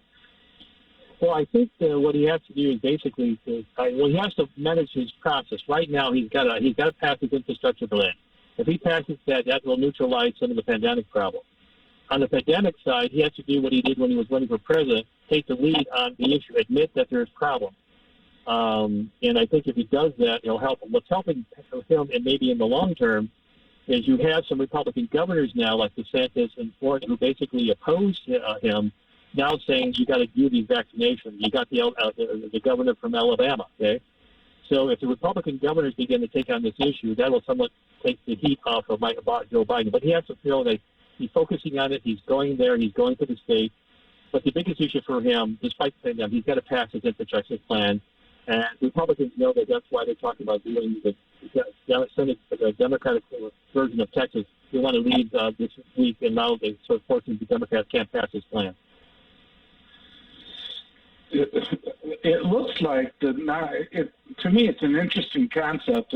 It's almost like a trap that the Democrats have laid for the Republicans. They said pass this nonpartisan part of the physical infrastructure, and then we're going to use reconciliation to pass the rest of it that you didn't want to support. I mean, in a way, it seems like the Democrats, if this plan carries out, is going to get primarily everything that they want out of the Congress at this point. Or you know why that may happen? Because I think Joe Biden did 3 weeks ago when he showed video of Mitch McConnell in Kentucky talking how great all the money is coming in the state. He says, "I didn't vote for it, but it's great for us." I mean, when you see McConnell pulling back a little bit, doesn't mean he wants him trying to successful. But I don't think the attack McConnell is as strong as it used to be, because he's already admitting it is good for the state of Kentucky, which means he's the leader. If he backs away, that's when he's more supportive. I agree with you with the Democrats. One more thing on redistricting. Right now, the biggest issue to determine what Democrats want to put seats is the 2 black Detroit seats. Okay. Yes. Because if they want to make the districts compact, and that's the big story, that means they eliminate any 11th seat and force them into northern Macomb County, going into McLean, which might make it very difficult for him. So the bottom line, whether or not the Democrats lose the seat will depend what they do with Brenda Lawrence's seat more than anything else, because how they draw that district. Because if you want to take her out of Pontiac, she has to go into southern Macomb County, which will eliminate the Democratic portion for Andy 11. So we'll determine what happens, who takes the first hit, is what they do with Brenda Lawrence's seat. Do they go back up to Pontiac, which everybody's against, even some Democrats, and force Andy into northern Macomb, which may cost him a victory against McLean, who's very strong up there. So that's going to be the telling tone of what happens from the partisan standpoint. What do they do with Brenda Lawrence and Andy 11 seat? Do you think Toledo is pretty safe then, if that's the focus? Both black seats are safe. Yes, they'll be there. Yeah. Okay. Okay. Yeah, speaking of districts, I was wondering if your polling had included any of the candidates running by district, including like police commissioner and the city council people running in the districts. Okay. Well, I can't really get results. I pulled in all the council seats, so I can I know what's going on. Okay. But and I really, because I've done some work for the media and other groups, I can't release them, but I can tell you this: in every race, it's coming down how the gender races are splitting. If there's too many male votes, the women are winning. If there's too many men, the women are winning. Okay. And so it's going to come down when both people feel votes from both genders, okay? Like one that six is pretty easy because they lost one candidate. So, Gabrielle is quite strong with Lopez, and Garcia doesn't have the funding, so that might lean more that way. So around the city, it comes down to the gender issue.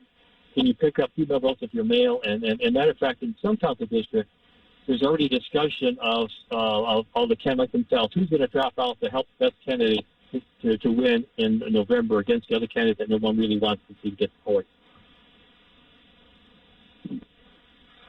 Okay. Tom, did you have any questions? I just wanted to ask a little bit about something. You mentioned that Detroiters are really concerned about public safety. That's totally true. How does that compare for outside of the city of Detroit for voters? And then looking at the governor's race, how do you think that will impact James Craig's candidacy when his only real claim to fame is that he was the police chief in Detroit, and public safety in Detroit is something that he is going to have to answer for on the campaign trail? Oh, I would agree with you. I mean, I've being honest, over the last 7 years, I worked and helped Tim Worthy, help get elected first time or whatever. She has a lot of stuff that she has against him that he says if she doesn't like him, she can come forward on it. I could hurt him dramatically. Basically, Craig already gave him some issues. Even Mike Duggan can run against him because some of the things they're finding out by the new chief and all things what's going on in the city. So he's left with not closing all the doors on the things that he said could be taken on it was his fault and not somebody else's. I agree with you on that. Interesting. What do you think about? I saw that the Department of Justice, and I'm really not surprised about it, so they are not going to investigate how nursing homes dealt with the COVID when they were transferred by the governors, and it included New York, Michigan, and what other states that I can't recall right now. It seems like the governor is dodging a bullet with something like that, although the Auditor General is looking at how she actually investigated or what she actually did. Okay, well, I would think, Bob, I think what you need to do on that one, I think, Bob, what you need to look at the fact is you have to look at all that's all been released by the commission overseeing their homes. When Charlie LaDuff did his suit for prima verdi, there's a lot of information out about what was done and not done and what was attempted.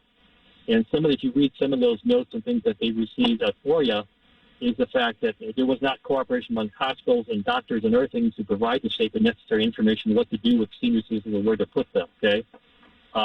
So the issue in New York and the other places is much stronger than in Detroit, in Michigan, that is, because of the fact some of the things that was tried but didn't work, or because it was too long, or before they took aware of the issue, is why she might be avoiding both not because of what she did or didn't do, is what was attempted, and it was not lack of cooperation by the people. For example, my ex-father-in-law, the nursing home could not prove whether he got it there or somebody else. Even we was sent to another hospital, they couldn't decide where the COVID virus was gotten. So, looking at some of the evidence out there that was presented through the FOIA document released by Charlie Duff, it's not as clear cut that, like Cuomo, is that Gretchen's in the same predicament.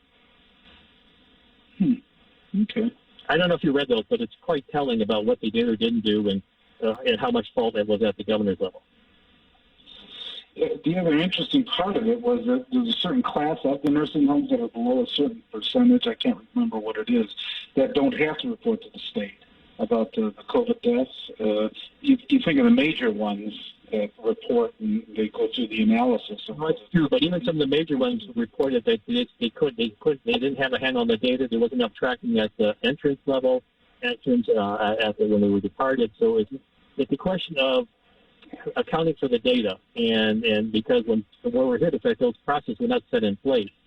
So I agree there might probably be a fault with her, but the point being, what I'm seeing in the data, it may not be directly tying it to the governor. That's what partisans want to do, the fact that the data is not very clear as of today.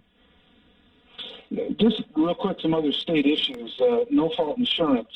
It seems like people are a little bit surprised by what has happened in terms of the insurance companies not funding some of these rehab centers, and it looks like some of the people are starting to struggle that have issues in the past, and you get what you pay for what basically it is. And it seems like that reform bill has some holes in it in terms of somebody does get hurt in an auto accident. Well, if you remember, the Republicans they felt that they won the battle on the insurance reform. They were jumping in the street at the fact that Gretchen agreed with what she did. Everybody I'm talking to polling is that they're all sticking with the original plan. I don't find too many people, unless they're really hit with hard, trying to go through these discounted plans, because when they read and find detail, as a matter of fact, some polling I did, in fact, even the insurance agent saying, we warn you, stick with what you got. Don't take the cheaper rate. Okay. Do you think this is going to come back and bite anybody? Oh, well, it's going to happen on the campaign thing, because that's what we did. She was supposed to be strong in auto reform, and I can't see where she has a victory on that. Okay, the same thing with the fixing the roads. Okay, yes, she's refinancing bonds to spend money and fixing the roads. The question is, but there's no public opinion agreement that the fact she's had a clear victory on that either. She hasn't had clear victories. The only victory she had strength on was the COVID, but that's dissipating from public memory. And when you do polling, is COVID driving her vote for her? No, it's going down in priority amongst voters in Detroit and Michigan. Oh, the COVID is going down? Yes, it is. Now, it may change as this Delta variant Lambda goes up, but the point being is that the priority is they're less focused now on the COVID issue. And though they should be more, so I'm just saying at the time. You know, the other interesting part of it, though, as governor getting this close to her re-election, is she even thinking about mask mandates or closing any businesses down again? I would presume that might be off the table just because of the political backlash it might cause. I would agree with you on that. Her other problem, the fact is she's not visible enough in the state. She's like basically like hunkered down. You know, she's invisible in the state. She's not doing much outreach that I can see around the state on a daily basis or weekly basis. And for a first-time governor, and remember, she basically didn't have tough House or Senate races. Their seats were pretty much given to her. She doesn't have that the base of support statewide because she hasn't done the grassroots work that she needed to do here in the first 2 years of being in office. So she has a problem because of the fact she did it to herself. So basically, if there was a strong Republican candidate, she could have a greater problem than what we're anticipating right now. Yeah, I keep reminding people is that in the year 2000, when Spence Abraham was running against Debbie Stabenow, the person who had more TV time, radio time, and visibility around the state was Carl Levin, and these candidates running for Senate. Yeah, that's the way you run. That's how you That's how you run for office. You are visible in the off years, not just the election years.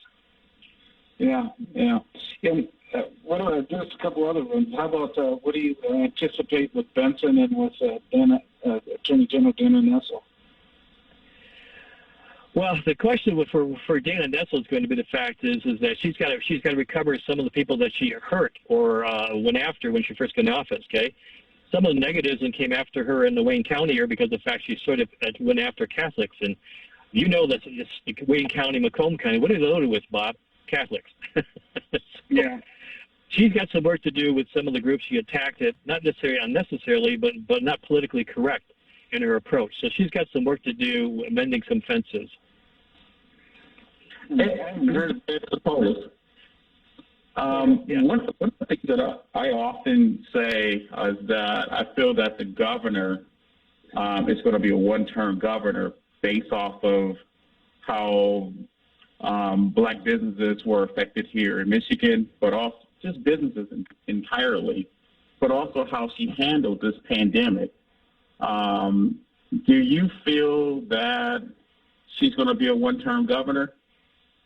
I won't go there yet, because I have to see who the Republicans are running, okay?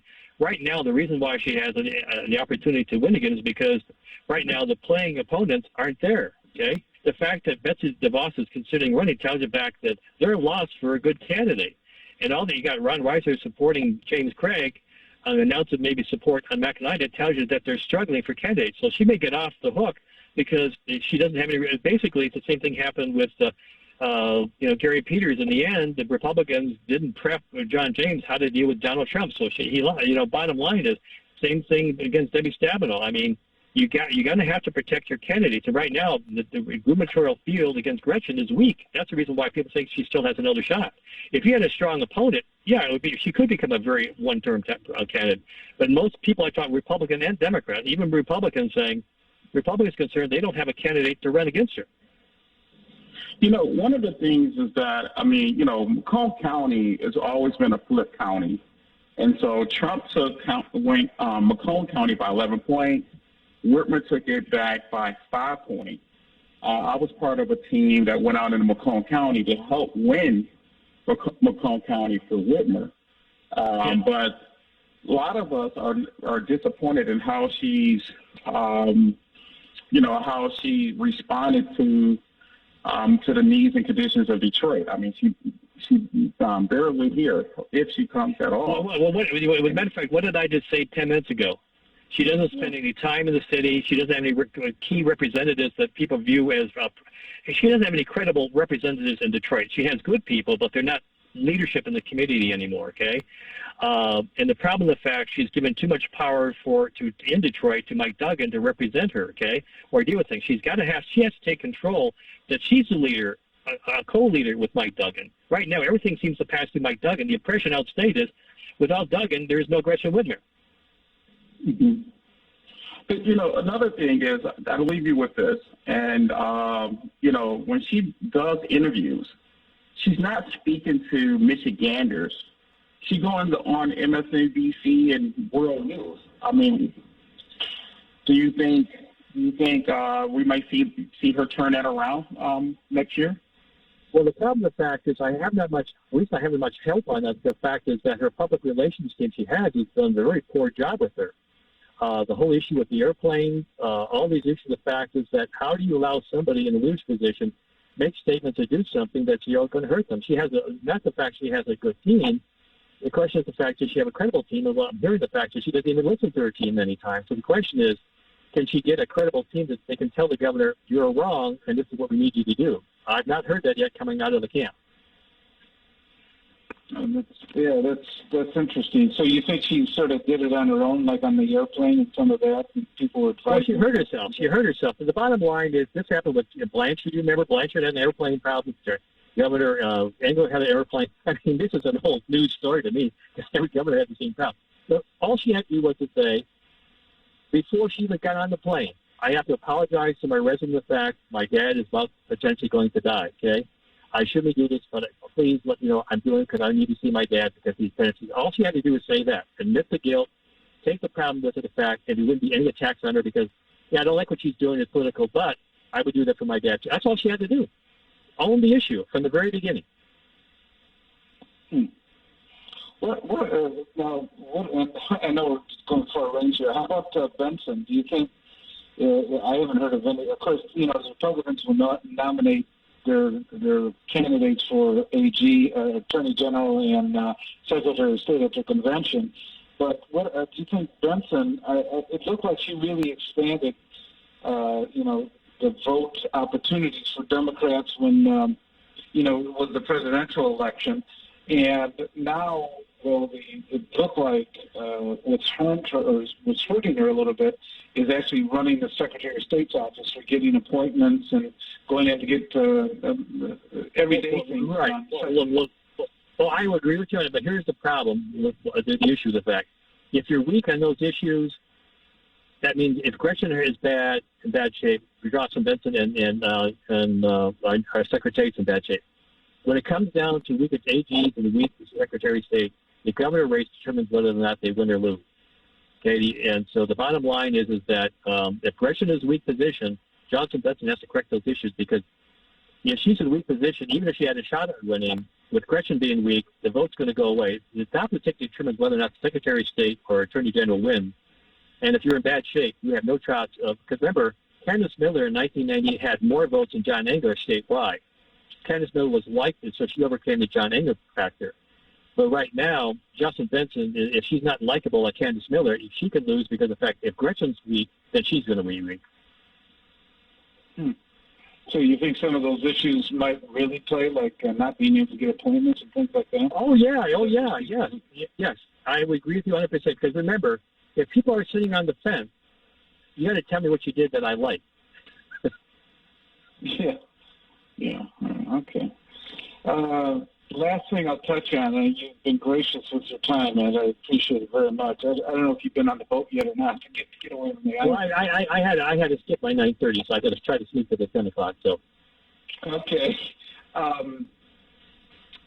Nationally, 2022, you think Democrats hang on to the Congress, or do you think the Republicans do the traditional thing of getting some of the seats back? It all comes down to the infrastructure issue. Do the Democrats win on that issue? Does Biden stay strong? And they get Democrats to quit talking about defunding the police because even the elections and everywhere you talk, even outstate, don't deal with the issue. Talk about reorganizing police, getting more cooperation with the police and other issues, but you got to take out some of those key words the Republicans have used against them. But the key thing will be the infrastructure factor, which is whether or not how many congressional seats the Democrats keep or win. What do you think the number one key issue is going to be in the 2022 gubernatorial race for Michigan? It's always going to come down to what you did for me and the economy. Because in Macomb County, it's always about jobs and the economy. I don't care. I grew up and lived there, okay? Jobs and the economy. That's it.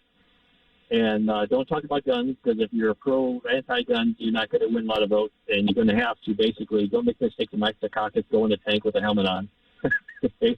And understand that you have a lot of people there who are basically, they are Trumpites and they were Obamites. Remember, the largest section of switch voter, purple voters, lives in Macomb County, okay?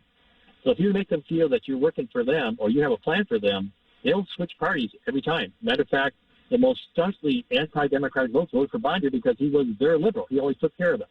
Okay, they care about what you're doing for them. So whatever their issue is, which normally jobs in the economy, that'll determine a lot what happens in the gubernatorial race. Yeah, for those who don't remember, David Binder was a very liberal congressman, and yet he represented Macomb County for a number of years. Right. And we heard from the voters says he's our liberal. You may not like him because he's liberal, but he's our liberal, which means you're giving me what I want. Go ahead. I'm sorry. Yeah, with Detroit, I'm still thinking back, looking at those polling numbers. There were a number of candidates that weren't on there, and I didn't see other as a percentage. Were you naming any other candidates? Yes, we did. They had less than 1%. Okay, would that include Kinda McKinney, who's a write-in candidate? Because I've seen like her signs all over. Well, the point being is Kinda McKinney is he's no Mike Duggan, who had the race wrapped up January of the election year. No, we didn't test the write-in candidate because all my polling has done. He has no name ID. Yeah. Ed, I want to thank you. I know you got to catch the boat. You got a few minutes to do it to get back down here to southeastern Michigan, or at least down further into the state. And, I'm in Detroit every couple times a week. I'm always down in the city, so. I see you around all the time, so I know you are, and that's very true. I was born and raised in Detroit. My family came to Detroit in 1890, so I'm a Detroiter. Well, you're a wealth of information. Appreciate it. Besides actual polling, you always make a difference in insight for what our listeners have here, and appreciate it very much. Let's target insight. And when's your next poll? Do you know? Probably after the primary. There's really nothing to poll right now before the primary because Proposal B is going to come down to basically the educational process for supporters. As you know, in November, we have another reparations ballot proposal that Council passed out to form a committee. That is leading the polls right now. That has a good shot at winning in November. That new proposal was introduced by the Keith Williams and the Black Caucus, so I'll be looking at that after the primary. And so the question for Proposal P. So, all right? And I'm not sure if you're a coffee drinker or not, but I'd love to have coffee or tea with you any day, man. Well, the point being is that, I am a tea drinker, not coffee, because coffee makes me feel like I'm drunk and gives me a headache. Okay? and the one advantage I have, the fact is because I'm in Detroit, I was born across the street from the Detroit Yacht Club in Jefferson and Fairview. And so a lot of times I hang out at the Detroit Yacht Club on the island because I just love that's where I grew up. That's where I learned to swim and all that kind of stuff. Great. Awesome. We appreciate it. Ed, I know you got to catch that boat. Appreciate it very, very much. You spending your time with us, and we're going to look to having you back in the future. You take care and have a good day, all of you. Okay, you too. Thanks. Okay, we have a few more minutes. That was Ed Sarpolus from Target Insight. Wealth of information concerning what is going on, not only in Detroit, but the state of Michigan as well, and some of the insight on what's going to happen with the possibility of future elections, both in the state and locally as well. So he always has his ear to the ground in what he's listening to and polling at the same time. So we only have a few minutes left more on the show with the panel here. Just going back, just some of your insights of what you heard Ed talk about.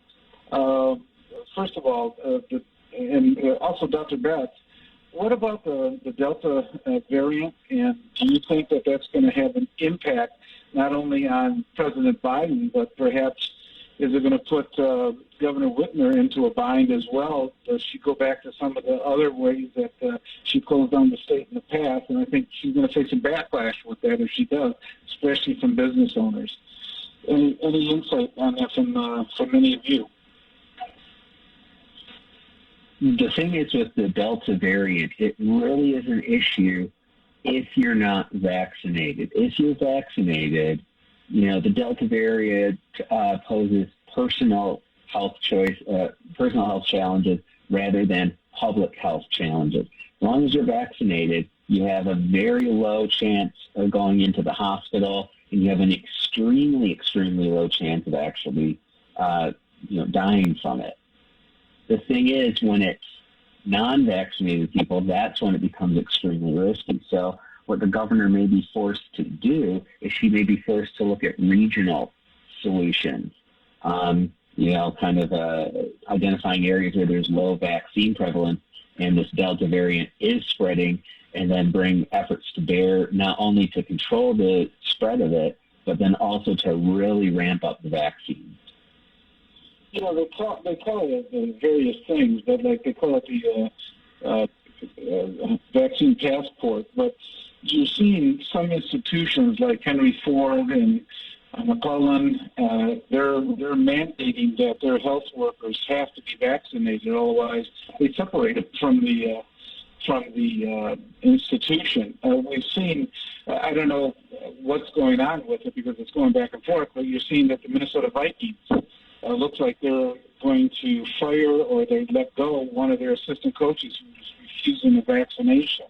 Do you think that that businesses can or should mandate their employees to be vaccinated, or do you think that it's just more of a personal choice? You know, schools have been requiring vaccinations for a long time. There's nothing new. Say that again. I'm sorry, I didn't hear it. That schools have been requiring vaccinations for a long time. If you want to go to public school or private school or anything for kids on to university, they have certain requirements that you have to have certain vaccines before you attend. Obviously, if there's a medical exemption or something else, you can bring that to bear. But, you know, this is nothing new at all. Yeah, it's been around historically for a long time. In fact, there's people have argued that if you had the vaccine for polio today or smallpox, that some of the people, a lot of the people wouldn't be taking it. I've heard that people say that those type of vaccines, when it was for polio and smallpox, that it was a gift from God. Now people are citing the vaccine, which are, you know, a lot of people just don't trust it. They said that it went through too fast with the federal government. Although understanding how it happened, really wasn't unusual that it was discovered in terms of what Pfizer and Moderna did and Johnson & Johnson. That's part of it.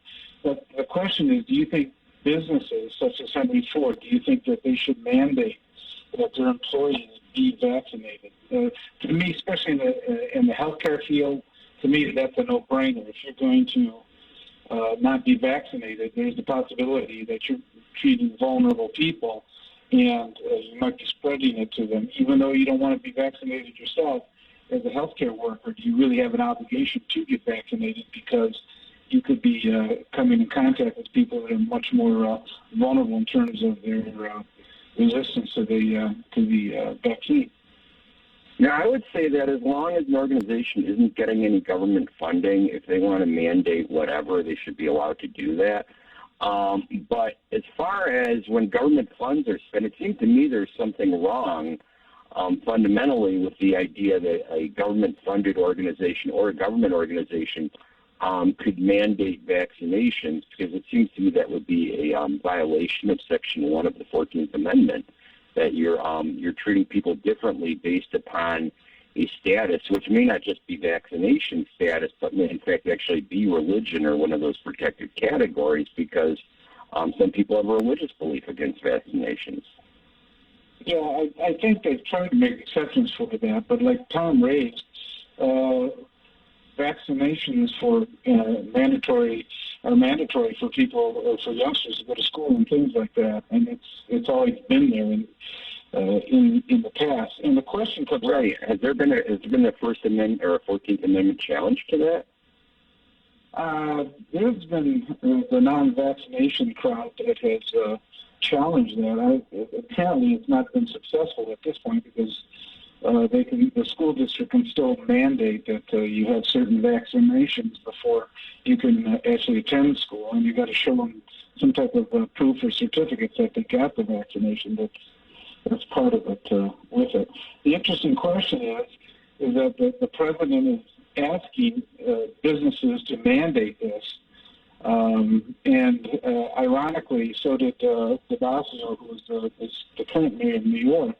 But then they were asked, well, are you mandating it for your own workforce? If you're asking businesses to do it, are you asking all federal employees that they have to be vaccinated? Or to De.R.A.C.O, they're asking him, do you have your workforce for the city of New York being mandated to have the vaccination? And they haven't gone that far yet, which is sort of a contradiction on what, if they're telling private businesses to do it, why aren't they doing it themselves for their own workforce? So Well, we got about 2 minutes left. I know these are going to be special hours because of the Olympic updates that we're going to be getting. So any final thoughts from our panel here before we sign off? Go ahead. One last one, perhaps. Willie, might start with you. That you saw that the interim chief White has suspended 2 police officers because there was a camera that showed that they may have fled the scene of a shooting on the highway. So that probably the interim chief has taken quick action, but at the same time, it's probably not a great look for Detroit PD right now. That if they did flee the shooting instead of going to help the victim or to chase the perpetrators at this point, there's still got to be an investigation on it. I don't know. Any final thoughts from anybody before we sign off here? About to go on. Yeah, I have one. The District 4 Community Advisory Council, that's d4cac.org, is going to be having a Zoom meeting tomorrow at 7 p.m. to discuss the fact that people in the northern part of District 4, the part north of 94 and mostly south of Gratiot, some north of Gratiot, have had trouble getting side lots. And we're wondering if there's maybe some reason for that area is being held on to for some other interest other than the interest of the residents, and that they're not hearing about it. Okay. And still the issue, Scotty and Tom and everybody, is still the flooding that people are still talking about. And we had some more hard rains last night. I haven't heard or seen any reports whether more basements flooded or not. I've seen on Twitter that there were some basements that were flooded downriver, and a few, I believe, on the east side of Detroit. Have you heard anything about that? I have been an issue all over for some people that had flooding problems and disabled veterans. Yeah. Okay. Well, I want to thank everybody for listening this morning from 8 to 10. My name is Robert Ficano. We had our usual panel of Scotty Boman, as well as Tom Choske and Tuesday and Willie Burton, and our 2 guests, Dr. Betts and Ed Sarpolus from Target Insight. And we're going to be back with you next week from 8 to 10. Decision that everything's gonna be alright. We're gonna stay strong and keep it tight. I'll be there, baby. Yes. After January 14th, Microsoft will no longer provide security updates for Windows 7. Continued use will leave your PC vulnerable to security risk. Call All About Technology today at 313-218-4888. We're all about technology. Are you looking for a great deal on advertising? Here at 910 AM Superstation, we're going to make you an offer that you can't refuse with our Godfather Package Special. You can receive 200 spots for $500. That's right, 200 spots for only $500. That's $2.50 per spot. All spots must air within a 30-day schedule, and 910 AM Superstation will produce your spots for free. Please contact Renisha Williams at 313-434-8291. That's 313-434-8291. Please call now. Hi, this is Vonda's Law. Have you or your family members been seriously injured in a car accident, charged with a crime, convicted of a crime, denied an insurance claim, going through a divorce, need a will, and more? Give us a call today at Vonda's Law at 1-833-VONDA-LAW. Again, that number is 1-833-VONDA-LAW, and let us fight for you. Are you drowning in debt? Struggling just to make minimum payments? It's not your fault. Serious debt can happen to anyone, but there is hope. Our debt-free program has helped thousands of good people, just like you, eliminate their credit card debt. Call us today, and we will dramatically reduce your credit card debt down to just a fraction of what you owe. The call is free. The consultation is free. Take control of your credit debt. Take control of your life again. Call now to see how our debt-free program can work for you. Call 800-872-5230. If you or a loved one underwent hernia surgery between 2010 and 2016 and then suffered serious complications, call right now. You may be entitled to financial compensation. Complications associated with physomesh include chronic pain, infection, adhesions, mesh migration, reopening of the hernia, and other serious injuries. Call right now. Call 1-800-799-2091. Again, that's 1-800-799-2091. Attention! In July 2018, Bayer announced that it will be halting its sales of Assure. The Assure birth control may break or migrate after insertion, puncturing the fallopian tube, resulting in corrective surgery to remove the device. Thousands of women have reported debilitating health problems to the FDA. In April 2018, the FDA restricted sales of